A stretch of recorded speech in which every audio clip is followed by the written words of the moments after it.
How could this be real? There was no way this tape could have been faked, not with my mother and I both playing unwitting parts in its ghastly reproduction. And what else could explain it? What could explain an 8 foot tall monstrosity that stole children in the night?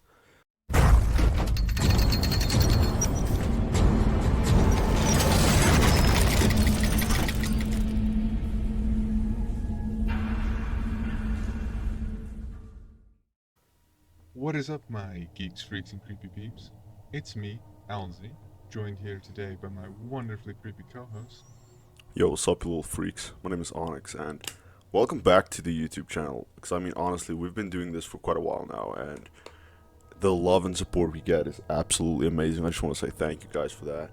And if this is your first time on the channel, please consider dropping a subscribe or dropping a like, just so that you can get notified whenever we do these types of videos and these stories. And also, do feel free to leave a comment with any feedback you feel would make this episode much better. Indeed, Elsie. So, tell us a little bit about today's story. Today's story is a freaky experience shared to us on Reddit by Chad Austin. The story is called My Mother Didn't Like Me Much, and it is a chilling story of paranormal experiences the viewer experienced after his mother's death. So, without further ado, let's jump straight into the story. It goes a little something like this. My mother and I never really got along. Don't get me wrong, she made an effort to appear that she loved me, but she always kept me at arm's length. I tried my hardest to impress her, to please her, but there was always this sense of mistrust in her eyes. She seemed so sad when she looked at me. As much as I tried, I never could break through the layer of ice she put between us. My father did his best to make up for it, but he was only one man. Nothing can take the place of a mother. They said it was a form of paranoid schizophrenia. At least, that's what little I gathered when I was younger. They tried to keep as much of it from me as possible. It was probably so I didn't blame myself. But children are instinctively curious creatures. Adults tend to underestimate kids. And I like to think I was smarter than they gave me credit for. I knew those months she spent in the hospital weren't because she was sick. At least, not in the physical sense. The bars on the windows were too thick to just keep out drafts. My father took me to see her for the first couple of days. The doctors eventually forbade him from doing so. It's not like I minded though. She would yell upsetting things every time I entered the room and wouldn't stop until I left. She screamed that I wasn't her son, that she hated me, that I was a monster. You can imagine how I felt hearing this as a child coming from someone who was meant to love and cherish you. However, I knew it wasn't really her screaming those things at me. She was my mother no matter what. I suppose that's why I never hated her for it. It wasn't her fault that she felt that way towards me. Hell, she even tried her best to fight it. I guess that meant she really did love me after all, right? And, really, who would I be to talk? If she was crazy, then I wasn't far off. I suffer from my own neurological disorder about the time of my mother's breakdown. Transient global amnesia, they called it. Maybe with some mild dissociative disorder thrown in for good measure. One morning, when I was 8, I woke up with no memory of my past life. I remembered my mother and father, friends, family, and even where I lived. But I couldn't recall a day of my life prior to the moment I woke up. But I knew it had to be something with me. But I knew it had to be something wrong with me, especially after all my mother had gone through. It could be hereditary for all I know. My parents and I rarely saw each other after I moved away for college, but my father and I talked frequently over the phone. So when I received the call from him telling me that my mother was dead, I was more shocked than saddened. She committed suicide the night before. As I collapsed into a chair, my father told me of how he'd found her hanging in the basement that morning when he noticed she hadn't come to bed. She had been there all night, and beside the chair she used was a tear-stained note addressed to me. I'm sorry, Jamie, wherever you are. I should have believed my own eyes. I abandoned you. Can you ever forgive me? I can't put into words how I felt at that moment. The sudden loss, coupled with the haunting apology she'd left, threatened to destroy me then and there. My head spun and I nearly fainted entirely before the end of the call. I could barely function for the rest of the day, and if it wasn't for my fiancée, Allie, I might have fallen apart completely. She was an angel of mercy. She deserves so much better than me. I was glad that my mother's funeral was scheduled for that week, since I couldn't imagine stretching this ordeal out over a longer period of time. Though Allie wanted to come with me, I thought it'd be best if I could go alone. Perhaps it was out of pride that I didn't want to burden her further. Truthfully, it was more like out of shame than anything else. Airing your family's dirty laundry in front of someone you care about is a worrying prospect. She had to work anyway. We couldn't afford to miss a paycheck with something as expensive as a wedding looming on the horizon. The funeral was a rather simple affair, tasteful and befitting a woman of my mother's status. Our family's old church was packed to the rafters with grieving family members and friends, and my uncle read her eulogy with tears in his eyes. It was reassuring to know that she was surrounded by so many loved ones that day. I'm not ashamed to admit my eyes were red and my cheeks were wet by the end. The sun had gone down by the time the wake was over, so I followed my father home. I already decided that I would stay a few days with him to help with my mom's affairs. To be honest, I was more worried about how he was holding up after all this, but I apparently hadn't given him enough credit. He was always the stoic type, and not even losing the love of his life was going to destroy him. I still smile when I think of the two of us sitting in the den with cups of coffee, chased with scotch, laughing about the time our 80-year-old neighbor chased me through his yard with a weed whacker. Unfortunately, the conversation took a more somber turn as night rolled in. I had casually put my feet up on a cardboard box, left haphazardly next to my chair, and my father's expression darkened a bit. You might not want to put your feet up on that, kid. It's a bit fragile, he scolded me with a slight dip in the jovialness we shared. I gave him a curious look before turning a glance to the box itself. It was rather old, with faded lettering on the side, reading "Family Movies" in smudged permanent marker. It smelled musty, like that familiar odor unique to every basement in the known universe. I looked back at him with a smirk and retorted, "Getting sentimental, old man? Trying to remember a day when you still had color in your beard?" Dad stroked his aforementioned graying beard with a thoughtful expression. I thought it was odd that he didn't immediately come back with a snap of his own. Actually, it was your mother that dragged those old tapes out a couple of weeks ago. She used to record everything you did with that silly camcorder I got her. I mean, until, well, you know. I didn't know for sure, but I had an idea. Until she lost it, you mean? My father nodded with a grimace. I knew I was being a bit harsh, but the events of the past week had left me a little numb to it all. Capgras delusion. Not sure if we ever told you. Not that it makes much of a difference, really.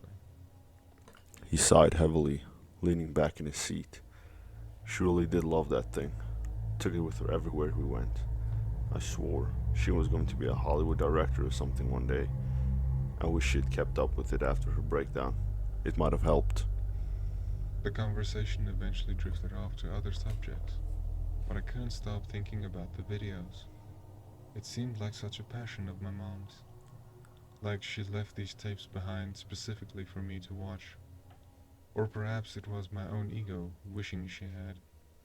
Then there was the fact that I still don't remember a thing that happened before I was 8, and my mother had documented our lives up to that point on video.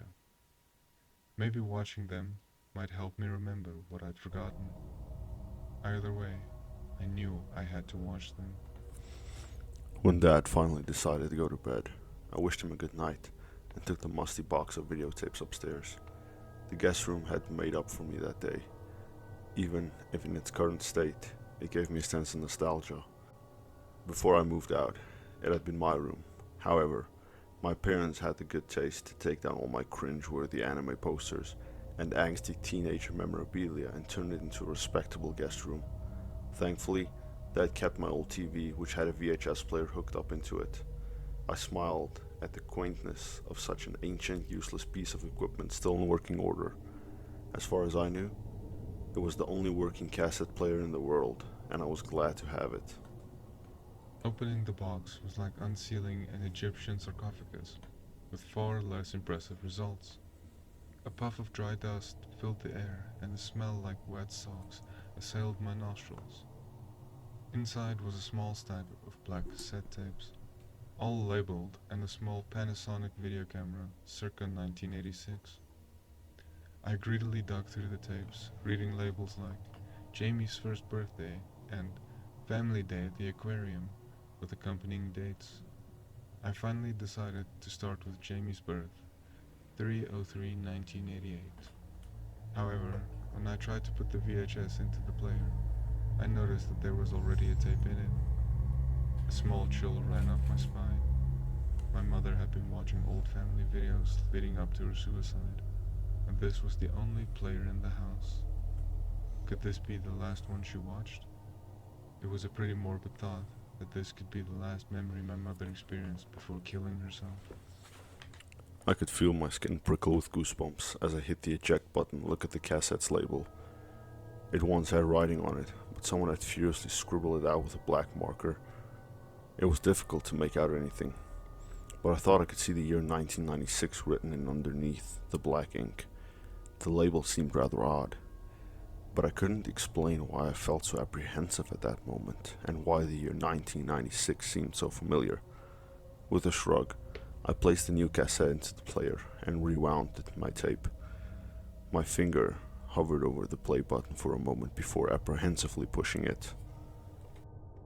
The screen flashed to life with a short burst of static before an image appeared on the screen. The scene that illuminated on the television screen was encompassed by a familiar white window frame in pitch darkness. It was obviously the middle of the night. Outside the window was a pretty standard front yard with a metal fence and hedges, much like the ones outside the house I was in. In fact, they were the exact same bushes, albeit several decades younger. From the position of the window, I could tell that it was the window of my old room. The timestamp read 6/12/1996. The shot held on the screen for over a minute, and at first, I couldn't see what was important enough to warrant this much attention. It was subtle, but after a few moments, I thought I saw something odd between the trees in our neighbor's yard. It was too dark to make out any real detail, but I saw what looked like a featureless white mask suspended up in pitch darkness. Probably the only reason why I would assume it was a mask were the two black dots where the eyes should be. I didn't have much time to examine the mask in any great detail, for the screen went white with digital snow. I'm a little ashamed to say that I jumped in fright as static issued from the speakers and the image was quickly replaced with another. I recognized the location far quicker this time. The camera was angled downward, but I could still make out the old hardwood stairs of my childhood home. Whoever was filming was cautiously descending one step at a time, with heavy, controlled breaths. It made some level of sense because it appeared to be nighttime. Again, and they probably didn't want to wake anyone up. However, the strangeness of the entire scene did make me a bit nervous. When the person holding the camera reached the ground floor, they turned right into a long hallway that ran from one end of the house to another. I never liked that hallway myself. You could never see the end of it at night, and it felt like staring into a black hole without the lights on. As they turned, they let out an audible gasp and took a step back. With a shaky hand, they lifted the camera to reveal a pitch black hallway that most certainly was not empty. The poor lighting and even poorer film quality made it difficult to make out precise details, but I could trace a silhouette in the inky pool of darkness. Someone else was in the house, and it was obviously that they didn't belong. The outline looked human enough, but the proportions were all wrong. The arms dragged on the floor. The intruder appeared to be crouching at the other end of the hallway, but by some trick of the camera, its head looked as if it was still inches from touching the ceiling. That couldn't be right. That would mean the intruder was over 8 feet tall. I suppose I was a bit too enthralled by its form to notice the thing move. After a time, the shapeless form that was most likely its head lifted to reveal an amorphous white object beneath a long curtain of jet black hair. Sweat began to bead on my forehead. Was that a mask? Two black holes for eyes and a gaping chasm that could be a mouth. What looked to be a pained expression knitted in the milky white brow. It was an odd enough sight on its own. But why was the intruder wearing it upside down? I couldn't tear my eyes from the nightmarish scene. I couldn't even blink out of fear of it bursting through the television screen at me. The room around me faded away, and my entire world became those 1,000 pixels of darkness separated from me by a thin glass screen. There was a sudden fright building in my chest that normal fear could not explain. There was something else to it, something much worse, something like familiarity. A sudden and sharp shriek from the speakers broke me from my trance. I just barely stopped from screaming I just barely stopped from screaming myself as I snapped back to reality. I'd recognized the voice that called out from the TV. I was sure that it was my mother's, leaving me no doubt who had been filming this insanity. It was clear, by the rushing images on screen, that the camera swung helplessly at her side as my mother ran away from the thing at the other end of the hallway. Moments later, familiar static filled the screen.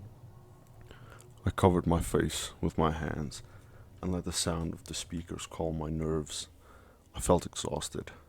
How had I let a video work me up so much? Sure, the thing was creepier than a dozen Pennywise with heaping help of slender men on the side, but chances were good that it was just some jerk covered in fur rug and cheap Halloween mask. But then, I suppose it wasn't what it looked like that really scared me. I recognized that upside down mask. At least, I thought I had. I couldn't place it anywhere at first. Then it hit me. Could it have been from before my amnesia? Before that morning I lost my memories and my mother lost her mind?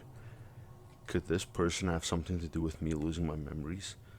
In the end, the questions outnumbered the answers, and all I was left with was a headache. Fortunately for my growing migraine, I would have much time to think on the matter.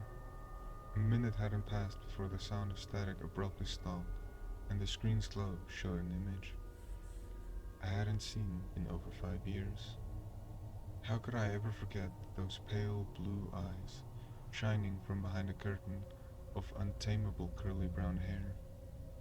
Her features may have had 2 or 3 fewer decades worth of wear, but a child could never forget the face of their mother, even after all that time.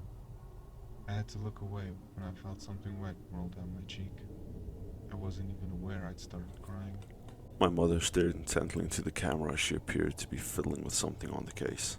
I could see nothing else of the room she was in until she pulled back, evidently satisfied with her work, even though I could make out very little. The darkness around her held suggestions of a closet, and what looked to be a bed behind her only bolstered the assumption. As she sat before the camera, performing a last-minute inspection of the equipment, I pondered over the strangeness of the scene. Why would my mother hide a camera in a closet? Did this have to do with the odd intruder? Was she spying on someone? I had an idea, but I really shouldn't have doubted myself in the first place. After a time, a sound from behind my mother confirmed my suspicions. "What are you doing, Mommy?" asked a lazy, childish voice from the bed behind her. The voice was both familiar and unfamiliar at the same time. like hearing your own voice played through a megaphone. My mother quickly concealed the camera with a blanket and turned a worried smile to the speaker. Across the room, I could see the sleepy face of a much younger me sitting in bed. I recognized that dopey bowl cut in those ugly G.I. Joe pajamas anywhere. For one beautiful moment, I'd forgotten the past week and actually smiled. Nothing, baby, came in my mother's voice, comforting and confident. I couldn't remember her ever speaking to me like she did in that moment. I'm just putting away your toys. Lie down, okay? Standing at her full height, she then moved to the bed and kissed me on the forehead. Then she was at. What in the fuck? I can't even read. Then she was at the light switch, turning it off and closing my door with a soft, "Good night, baby." And that was it. Mom left and I went to sleep. It was such a surreal experience watching such a mundane event after watching a carnival of horrors in a scream mask terrorize my mother. It felt a bit anticlimactic ending here. I knew there was no way I was going to watch myself get a good night's rest. Not after what I just watched. Every worst case scenario I could think of ran through my head at that moment. Oh, it was a waking nightmare, made worse by the fact that the nightmare already happened. I considered turning off the VHS then and there. I weighed the benefits of knowing and not knowing, but it was clear from the start that I couldn't go without finding out what had happened that night. My thumb quivered over the fast forward button before pressing it and setting the video to 4 times the normal speed. Even with the increase in speed, watching my younger self toss and turn in his sleep was agony. I couldn't keep my mind from wandering to less pleasant outcomes. I tried to focus on watching the shadows cast on the floor by the curtains and solitary tree outside my second floor window, but my eyes were drawn to the darkness beneath my bed. I was sure some monster was about to reach out from the void and pull me below. 1 a.m. passed, and I stared at the door. Sure, a murderer was about to enter with a knife. 2 a.m. passed, and I watched the closet, expecting the giant snake to slither past. Then 3 a.m. passed, and I pressed play. The video returned to normal speed, and I watched with a new, feverish intensity. For a moment, I wasn't even certain why I stopped there, but as I focused on the screen, it finally became clear. Until now, the shadow cast across my bedroom floor by the curtains had been calm and motionless. Now, they waved in the air as if the wind guided them, as if the window had been opened. The shadow on the floor twisted into an amorphous mass that I could not define, moving with an alien purpose I could not even begin to imagine. It entered through the window and strode across my bedroom floor on those impossibly long and disgustingly thin legs. It was so tall it had to crouch to avoid hitting the ceiling. That damned upside-down masked face never looked away from my sleeping form. In its gangly arms, it held something I could not see, though it seemed to support with this unknown parcel an almost mother-like air. Knowing that this unearthly looking creep had once stood over me as I slept made bile rise in my throat. As I stared at its disgusting fur-covered form, I wondered how I could have assumed it was human in the first place. Its limbs were too long and thin, and its height was nothing short of monstrous. Even that strange white mask seemed to twitch, as if it really was a face. It could have been my mind playing tricks on me, but at that moment, I was sure that thing that loomed over me was nothing natural. The creature's hand extended towards my sleeping form, delicately thin fingers wrapped around my small body. It was odd how I did not wake. It didn't make a sound as the thing lifted me out of bed and held me to its chest. I looked dead in its grip, increasing the strangeness of the entire image. I was so distracted by my reaction that I nearly missed the bundle it held in its free hand. The monster lowered its burden to my bed and covered it in my blankets. At this angle, it was impossible to see just what it was that it left in my place.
I can't even begin to describe the condition the video had left me.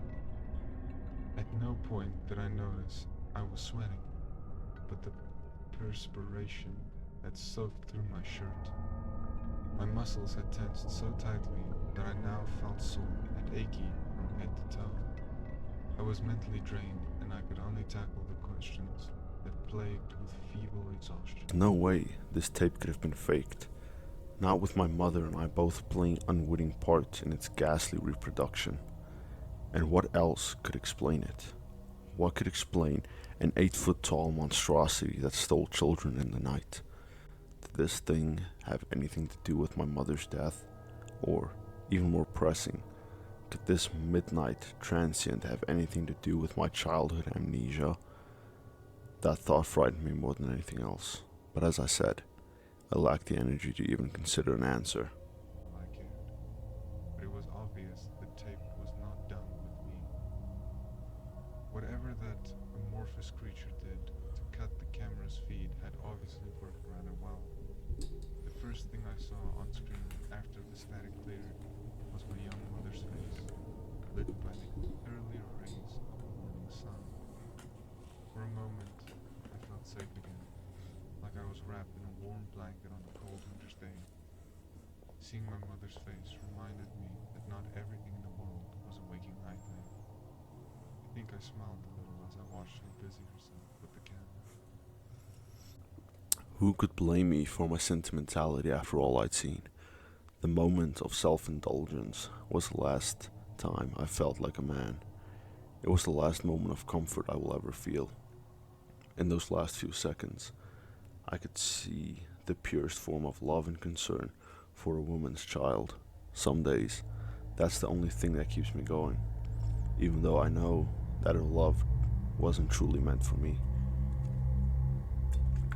Her child's bed. I think that was the worst part, not knowing just what that monster had left in my place. My moment of dreadful contemplation was broken, however, by a soft rustle from behind my mother. I could hear it, but my mother apparently did not. She only turned when she heard the thing speak. The sound of its voice made me gag. I had to slap a hand to my mouth to keep from vomiting. It wasn't its apparent grotesque that sickened me.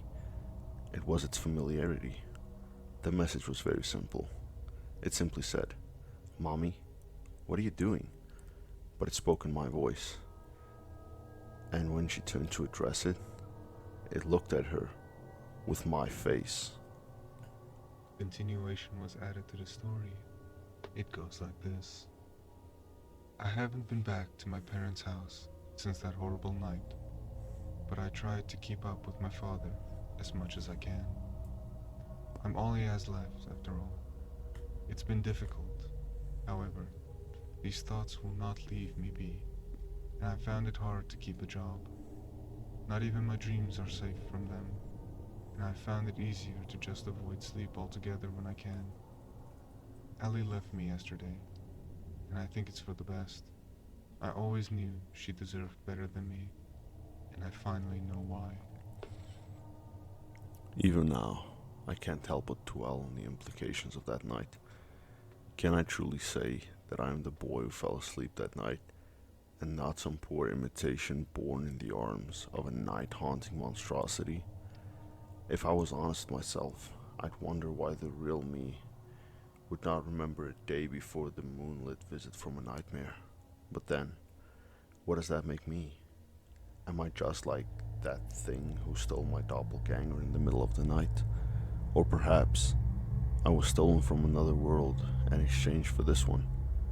The worst thing about it all is just how useless these questions are, since I am no closer to an answer than the first day I asked them. I've began to dream about him now, the thing that brought me here. He perches himself over my bed as I sleep, that pale, upside-down face framed in a matted black hair only watched me at first. As the dreams became more frequent, the black creature began to speak to me, but I could not understand the words. They came to me as a whisper in languages I'd never heard before, yet they still seemed familiar. Though I don't understand what he says, I do not believe he means me any harm. However, he still fills me with unbearable dread, for I know what he wants. You see, he plans to return from me. He always has. And when he does, God only knows what horrors he will draw me. I don't blame my mother, if I can still call her that. Not for how she treated me. Her rage came from the sense of failure she had for not believing her own eyes, for not saving her son. I could never imagine how she must have felt. There's a great many things about this whole ordeal that I do not understand, but there's one thing I know for sure. That note my mother left the night she killed herself wasn't meant for me. What a truly spine-chilling story. I still have goosebumps from it now. Truly horrifying, Elsie, and strangely yet unsettling to think about the fact that what if it didn't just happen to him? What if someone listening to this video, what if you listening to this video right now, are actually in the same predicament as it? Taken in your sleep and replaced by a doppelganger. What a scary concept to think about. One that's going to keep me up for the rest of my life. Indeed, Elsie. But unfortunately, that is all we have time for today. If you are still in the mood to listen to some of our creepy stories, do feel free to check out our channel. There's other videos on there, and there will be a video linked at the end of this one, so you can continue on your horrifying ordeal down the Reddit rabbit hole. And remember to leave a like, subscribe, and also comment your feedback on how we can better the content that we create, so that we can provide you with the best quality content that we can. This has been Elsie, signing off. This has been Onyx, signing off.